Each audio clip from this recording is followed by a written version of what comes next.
আমার অ্যাডমিশনের সময় আমার একটা কথা যেটা আমার খুব মনে পড়ে যে আমার বাবা এবং মা আমাকে বলেছিল যে তুমি তোমার সর্বোচ্চটা দিয়ে চেষ্টা করবা, তারপর যদি তুমি চান্স না পাও সেটা কোনো ম্যাটার করবে না, বাট তোমার যে এক্সপিরিয়েন্সটা হবে এটাই আমাদের কাছে অনেক।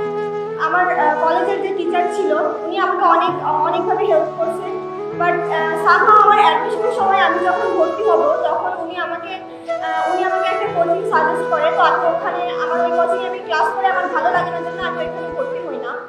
তো উনি আমাকে একটা কথাই বলছিল যে স্নেহা তুমি মিসগাইডেড হয়ে গেছো, তুমি তো ঢাবিতে চান্স পাবা না। তো ওই কথাটা আমাকে খুব হিট করে, কারণ উনি আমার কাছে অনেক রেসপেক্টেবল একজন পার্সন ছিল, বাট উনি আমাকে এভাবে বলবে এটা আমি কখনো আশা করি নাই। তো এটা আমাকে অনেক বেশি আমার মনে হিট করে যে না, আমি এই স্যারের কথা ভুল প্রমাণ করবো। এবং আমি ঢাবিতে চান্স পেয়ে প্রথমে আমি স্যারকে ফোন দিয়েছিলাম যে স্যার আমি কিন্তু ঢাবিতে চান্স পেয়েছি, আমি মিসগাইডেড হইনি।